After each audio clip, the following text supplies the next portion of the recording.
Bom dia a todos, bom dia a todas, bom dia para você que está nos assistindo pela Pop TV em Sobradinho e Porto Alegre. Sejam todos muito bem-vindos e bem-vindas a mais um ICL Mercado Investimentos.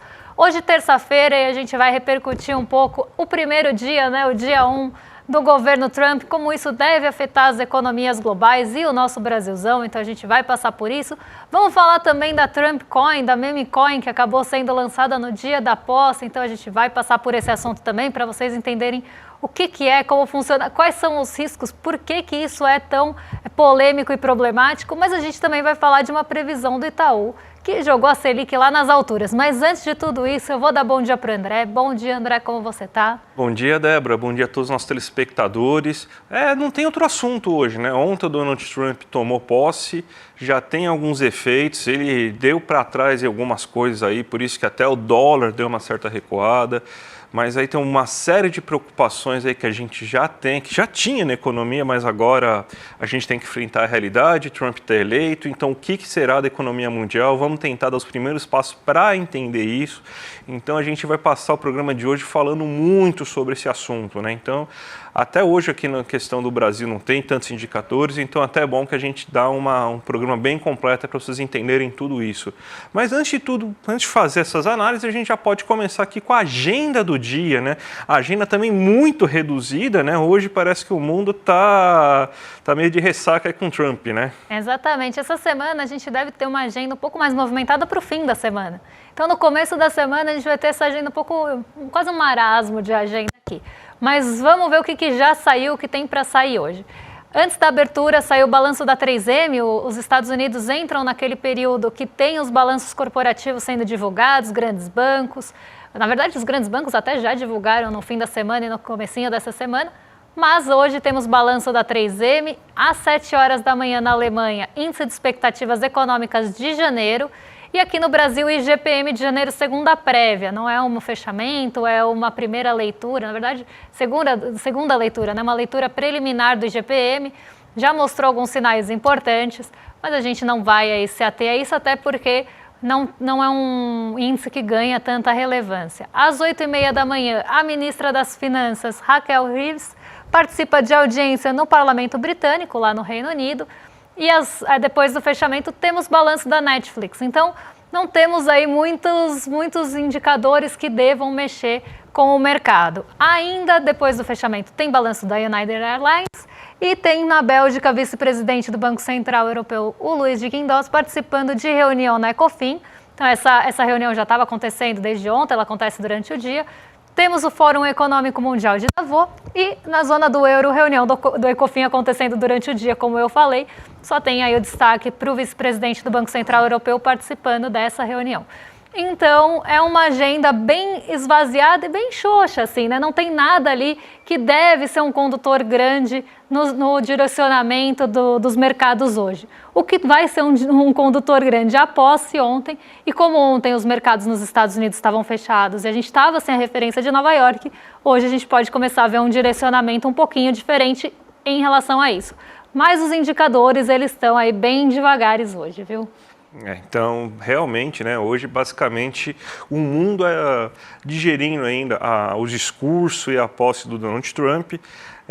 Na Ásia, você já tem os primeiros fechamentos, então, muita preocupação na Ásia com isso. Também tem preocupação aí com o que o Banco do Japão vai fazer em relação à sua política monetária. Então, não teve nenhuma direção aí sobre o que vai acontecer na Ásia. A China muito preocupada, né, principalmente porque as ameaças estão muito mais voltadas aí para a China aí, em relação ao protecionismo que o Trump pretende fazer, mesmo ainda não anunciando muitas coisas em relação a tarifas, sanções, só anunciou um grupo de estudo, né?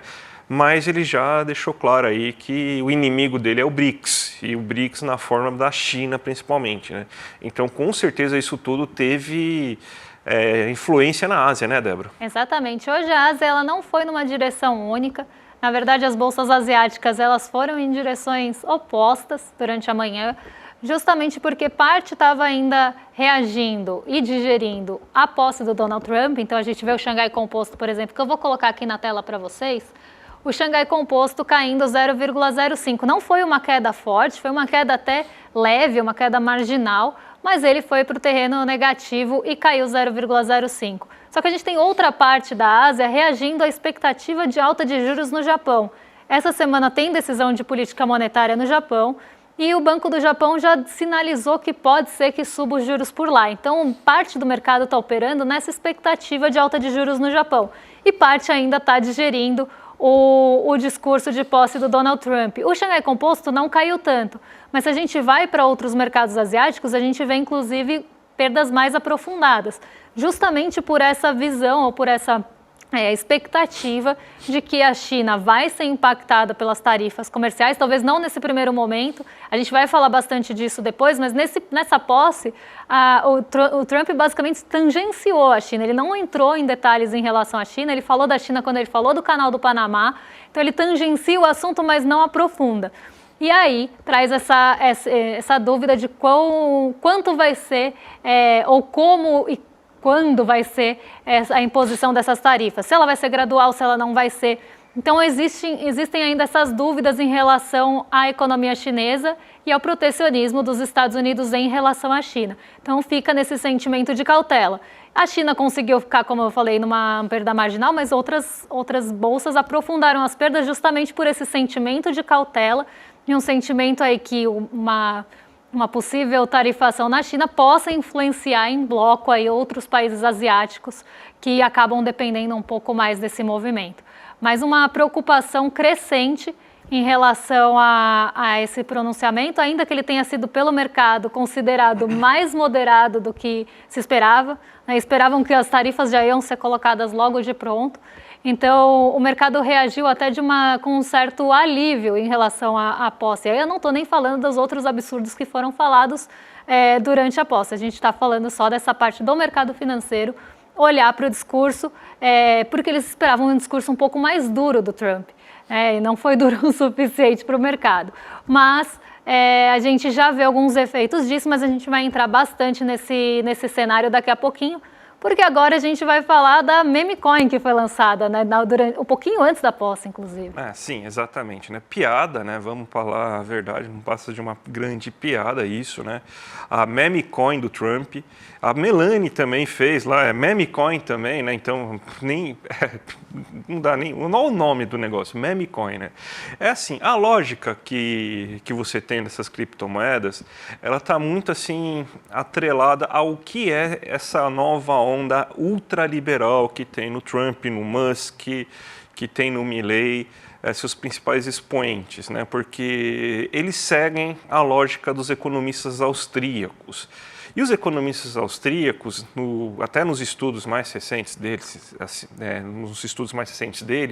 eles falam, né, que a última fronteira para o verdadeiro liberalismo econômico, que na visão deles, liberalismo econômico é acabar com o Estado, então por isso que eles são todo um bando de anarcocapitalistas meio maluco, né, seria você acabar com o papel da moeda estatal. Por isso que eles são tão fissurados assim em criptomoedas, no Bitcoin, acreditam na lógica que o Bitcoin vai eliminar a inflação no mundo porque é controlado, acreditam também que você deve ter um mercado aberto de moedas e cada um usa a moeda que achar mais conivente, que inclusive a competição de mercado deve se dar entre as moedas e por isso que você tem tanta moeda aí sendo lançada. Só que a gente pega aí, tudo bem, sim, vamos dizer assim, não é que está tudo bem, né? Primeiro que não é moeda, isso daí é só um ativo financeiro de elevado risco, sem muito laço com a realidade, mas enquanto você vê assim uma pessoa querer lançar aquilo e é uma pessoa que não tem poder decisório estatal, não tem problema, porque ele não vai ter, ele pode até ter informações privilegiadas em relação à quantidade de moedas que ele vai soltar no mercado. Então é problemático, mas não ao ponto de você ter um chefe de Estado sendo dono de uma moeda, de uma criptomoeda privada, que simplesmente ele vai ter poder decisório assim e vai poder influenciar diretamente na valorização, desvalorização daquela moeda. Então você pode ter vazamentos privilegiados sobre possíveis medidas que ele pode tomar que vai influenciar no valor dessa moeda. Vamos dizer aí que ele avise alguns amigos ou ele mesmo decida comprar algumas moedas do Trump Coin, por exemplo, um dia antes de ele anunciar um caminhão de tarifas aí para combater, para fazer essa série de protecionistas que ele está prometendo. Porque ele sabe, e qualquer um aqui que está vendo a gente sabe, que uma medida dessa ia jogar a taxa de juros futuros lá na lua. Então você tem uma corrida muito grande para esses títulos públicos e pelas criptomoedas, que é o que está acontecendo quando você tem esses medos inflacionários. A gente está vendo que que tanto os títulos públicos e as criptomoedas estão respondendo a esses temores inflacionários. Então ele teria essa informação privilegiada, ele poderia ganhar bilhões de dólares num único dia, somente pelo fato de ele ter uma informação privilegiada e saber a hora certa para conseguir tomar tal anúncio. Então, vamos dizer assim, se fosse um país sério, isso daí nunca seria permitido, né? Vamos falar a verdade que essa ilusão de que os Estados Unidos é um país sério, depois de tudo que está acontecendo, depois de saudação nazista na posse de presidente, então a gente não pode chamar mais aquilo lá de país sério depois do que a gente do que a gente viu ontem, né? Então, é um absurdo isso. Além do fato de que é um ativo completamente volátil, não é um bom ativo para você colocar suas finanças, pode acabar do dia para a noite, que depende da vontade do Trump, e o Trump não é, vamos dizer assim, não é uma pessoa que tem a fama de ser uma pessoa muito equilibrada, né? Então ele não toma poucas decisões intempestivas, né? Vamos dizer assim. Então é um negócio de muito risco, né? Mas tem gente que vai comprar, tem gente que vai pelo meme, que vai pela piada, né? Queria eu ter dinheiro para gastar em piadas do jeito que essas pessoas gastam, né? Mas é um negócio que beira assim, um absurdo, né? Um surrealismo aí que nem o Gabriel Garcia Marques conseguiria prever assim, numa situação dessa, né? O dono da moeda ser o presidente dos Estados Unidos e poder tomar decisões que vão interferir no valor desse ativo da euro. Exatamente. Acho que a grande questão aqui, porque altcoin tem um monte, meme coin tem um monte, então assim, a grande questão é que você tem um presidente que detém boa parte da moeda ainda, porque boa parte está ali na mão dele, que ele tem um conflito de interesse, ele vai ter, sim, uma possibilidade de manipulação do mercado, e ele é presidente da maior economia do mundo, ao mesmo tempo. Então você está tendo ali não só conflitos de interesses, mas tem um dilema ético também envolvendo a emissão de uma moeda por um presidente dos Estados Unidos. Essa é a questão. Porque altcoin realmente tem um monte, meme coin tem um monte, mas nenhuma é do presidente, né? E nenhuma foi lançada na posse. Então a gente vê que tem ali, sim, uma possibilidade, inclusive, de especulação muito grande, né, com isso. Mas vamos seguir por aqui, continuando falando de Trump, porque ele vai ser o assunto do programa, infelizmente. A gente vai ter que passar aí pelos principais pontos da posse e o que mexeu e não mexeu com os mercados e como essa gestão deve impactar aí os juros, o dólar e outros pontos, outros ativos aqui no Brasil. Porque tem influência e a gente precisa entender por quê e como essa influência acontece. Vou voltar um pouquinho então na posse ontem, no pronunciamento ali durante a posse, o que ele falou e o que ele não falou e o que mexeu com o mercado. Como eu falei, o mercado estava esperando um discurso mais rígido do Trump, inclusive já sinalizando para as tarifas, já colocando ali esse ponto como principal, mas não foi o que aconteceu.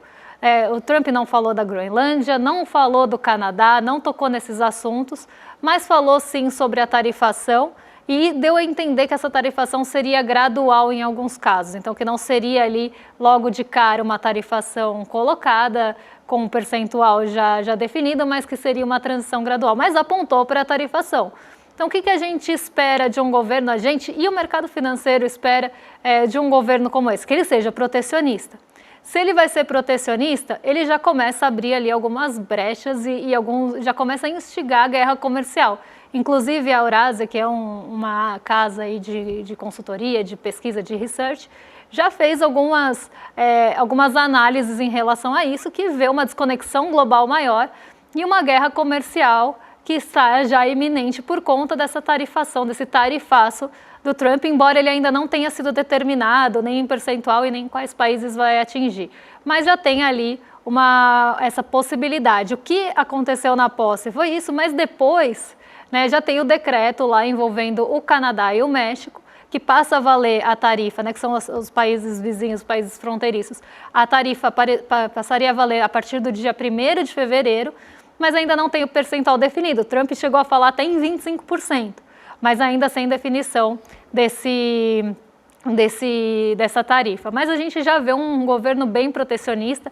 Em relação à China, como eu falei lá no momento que a gente estava falando da Ásia, ele não falou da China especificamente, mas ele falou do Canal do Panamá, falou que o Canal do Panamá ele favorece os navios chineses em detrimento aos navios americanos, começou a falar sobre isso e que, por isso, né, ele vê aí um favorecimento do Canal do Panamá para a China e por isso ele vai tomar de volta. Então, aquela coisa fantasiosa que a gente falou bastante sobre isso, né? Aquela coisa fantasiosa que a gente vê do Trump falando, eu vou tomar o canal, eu vou comprar a Groenlândia, eu vou anexar o Canadá, que parece que ele está brincando de war, que ele quer ali passar os seus exércitozinhos ali para as fronteiras e pegar tudo.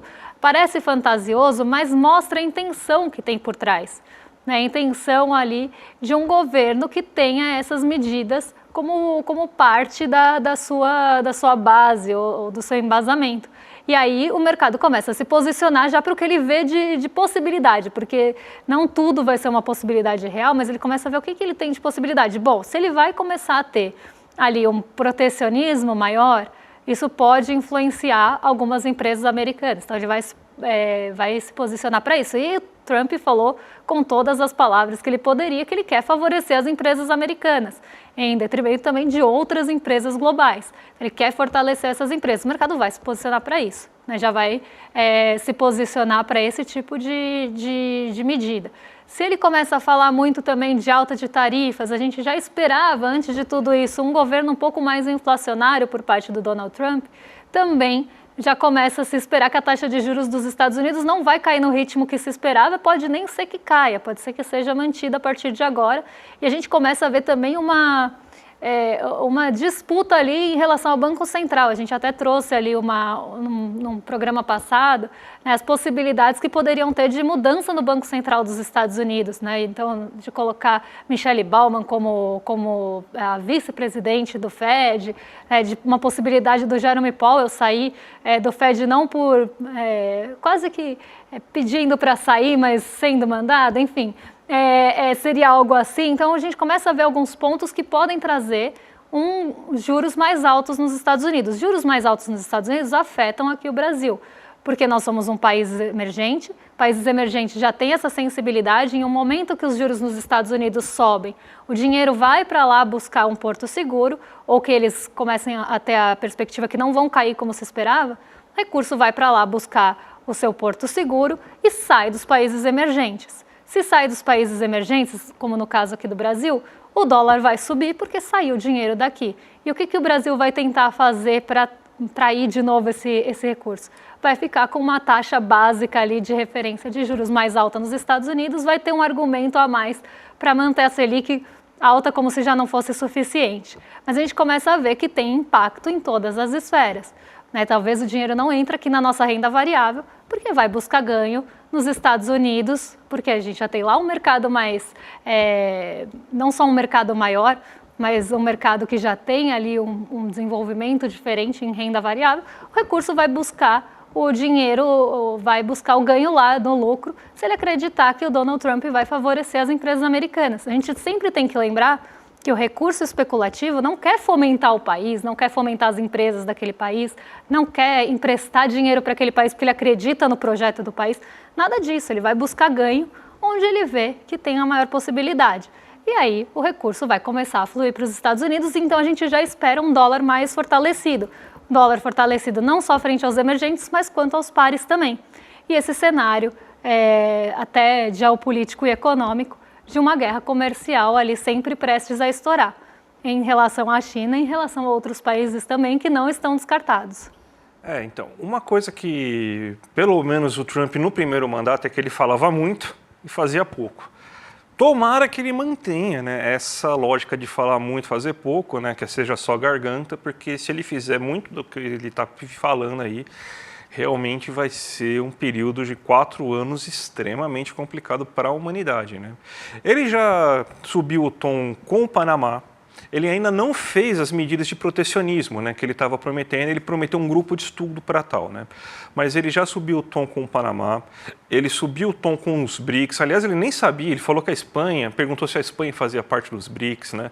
Mas ele já falou aí da questão dos BRICS, colocou aí como central essa questão aí de impedir, né, que os BRICS tivessem comercialização com uma moeda própria. Falou que se acontecer isso, os países vão se arrepender.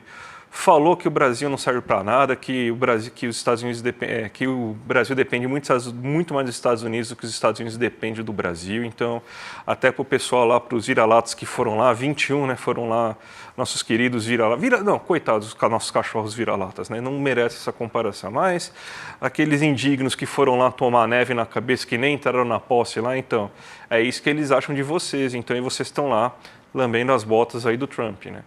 Então, ele falou, não fez até agora nada, por enquanto, assim, mais grave na questão econômica, mas os temores surgem, né? A gente tem agora um momento de que provavelmente a gente vai ter uma taxa de câmbio muito volátil, porque qualquer medida que ele possa tomar vai ser vista como inflacionária. Essas medidas protecionistas são vistas muito como inflacionárias aí nesse momento. Tem um apoio grande aí, principalmente de setores estratégicos dos Estados Unidos para essas medidas protecionistas, por exemplo, algumas indústrias, comércio norte-americano, as grandes comerciantes norte-americanas estão vendo com ótimos olhos essa questão aí de você ter mais espaço para os produtos americanos no varejo. Pode ter efeitos aqui no Brasil em relação a você ter que estreitar mais laços com a China, porque pode ter uma queda no volume de transações Estados Unidos-China e o Brasil acabar se beneficiando disso. Também a questão no Mercosul e a União Europeia também acabar ficando mais forte os laços, que o acordo até pode sair um pouco mais rápido por causa de Trump, né? Então, acho que assim, Débora, até para a gente começar já a finalizar o programa, eu acho que é um momento assim muito delicado que a gente está vivendo agora, porque é muita incerteza. A gente não sabe muito bem o que vai acontecer, porque a gente já viveu um governo do Donald Trump 1, só que teve a pandemia para ajudar para ajudar não, né? Porque a pandemia foi um negócio terrível, mas a pandemia acabou não fazendo com que o governo Trump pudesse fazer tudo o que ele estava imaginando, porque teve que cuidar da questão de saúde também. Não que ele fosse uma maravilha, né? Aliás, foi um desastre quase que tão grande quanto foi aqui no Brasil. Mas daí muitas das medidas econômicas não puderam ir para frente por causa da pandemia, né? Mas agora é um governo com 4 anos, sem questões de pandemia aí para acabar atrapalhando as medidas que eles querem tomar, quais serão os efeitos disso, qual que é o fôlego disso. Agora está com as Big Techs também abraçadas aí no colo deles, aí, então vai ter uma rede de influência muito grande para tudo isso. Eu não sei qual que vai ser o futuro, é um negócio assim que a gente vai começar a tentar entender agora. Por enquanto, nenhuma medida de cunho econômico muito grave foi colocada, a gente não está, claro, citando as medidas sociais, por exemplo, definir na canetada que só existe 2 gêneros, acabar com uma série de benefícios sociais para os mais necessitados nos Estados Unidos, todos os canhões que ele apontou para a questão da imigração logo nesse primeiro ponto, aí sim, realmente aí é uma tragédia humana. Mas, por enquanto, a gente tem que tatear bastante para saber o que está tendo aí na questão econômica aí dos Estados Unidos e como será essa gestão Trump, né, Débora? Normalmente, né, já estava se esperando, até pelo histórico passado, que seja uma gestão instável. Donald Trump, ele é instável. Então, ontem na posse, por exemplo, ele não fala das tarifas, mas logo depois ele aponta que vai ter tarifas. Até tinha trazido um alívio, né? Ele não tinha detalhado muito o seu plano de tarifas, mas logo depois vem o decreto falando que a partir do dia 1º de fevereiro vai ali ter tarifa para o Canadá e para o México sem valor definido, ainda sem percentual definido. Só que o Canadá já falou que vai reagir, que vai retaliar, já está ali reunindo suas forças empresariais, o governo, para entender como é que eles vão reagir a isso. Então já começa a criar esse clima terrível, começa a criar esse clima de apreensão, né? Clima tenso aí entre os brothers. Então começa a ter essa tensão geopolítica e principalmente de guerra comercial. E outro ponto, antes só de terminar o programa, que foi falado no pronunciamento e que também acaba mexendo de uma forma geral com a economia global, é em relação ao petróleo. Donald Trump deixou também bem claro que que ele vai ali favorecer as empresas de petróleo e gás, que ele quer voltar a fortalecer o setor automotivo nos Estados Unidos. Isso também é um recado dado a outros países asiáticos que produzem automóveis, principalmente a China na questão dos veículos elétricos, mas tem todo esse discurso também presente e inclusive na exploração do petróleo, que acaba mexendo com o preço da commodity também. Porque se os Estados Unidos vão explorar e produzir mais petróleo, vai mexer com o preço do barril do petróleo, e aí tem a OPEP do outro lado, também sempre querendo ali controlar o preço de petróleo. Então a gente começa a ver, né, várias tensões surgindo com vários atores diferentes nesse mundão. Então vamos acompanhar bem de perto e sempre que a gente tiver alguma atualização e que possa mexer aí com a gente vai trazer para vocês. 2025 vai ser difícil, Débora, vai ser difícil. E já que vai ser difícil 2025, vem se preparar com a gente aí, que a gente vai ter a nossa live no dia 30 de janeiro, aí, às 8 horas da noite, o Mapa da Mina, que é aquela live que a gente faz todo começo de ano para já mostrar para vocês os caminhos que devem acontecer no ano de 2025. Você tem aí dólar, Pix, extrema-direita, Elon Musk, então vai ser um ano difícil, gente. Então vocês precisam entender bastante o que vai acontecer no mundo aí para vocês conseguirem também se proteger de toda essa loucura que vai ser esse ano. Então a gente está chamando vocês aqui para... Eu falo, é a melhor live econômica que a gente tem, melhor live do ano aí é essa aqui, o Mapa da Mina. Eu sou suspeito para falar que eu adoro essa live, é muito boa. Então, gente, já garanto sua vaga aí, vamos saber tudo aí que vai acontecer, nossas previsões, as nossas dicas aí sobre o que pode acontecer durante esse ano de 25. Entra aqui em iclmercado.com.br e garante sua vaga aí para assistir essa live. Daí o YouTube já avisa vocês no dia 30, o sininho toca, vocês não vão perder um segundo da live, é imperdível, gente. E agora vocês ficam mais que excelente companhia com o Rolê ICL, nossos vizinhos aqui de cima. Um excelente dia para vocês e amanhã a gente volta com as notícias econômicas, o que mexe com a bolsa, o que mexe com o bolso, como é que estão os mercados. Amanhã a gente conta tudo isso para vocês. Um beijão e até lá, pessoal. Até mais, gente. Tchau, tchau.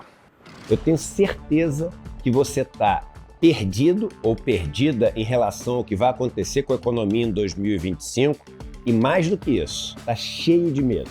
E tem razão, porque as coisas não estão bem paradas, nem no Brasil, nem no mundo. É um momento de extrema incerteza, de muitos riscos e que decisões erradas podem se refletir em perdas enormes, muitas vezes em perdas de economias de uma vida inteira. Nesses momentos também surgem esses falsos gurus de internet com fórmulas milagrosas e que podem tornar o problema ainda pior.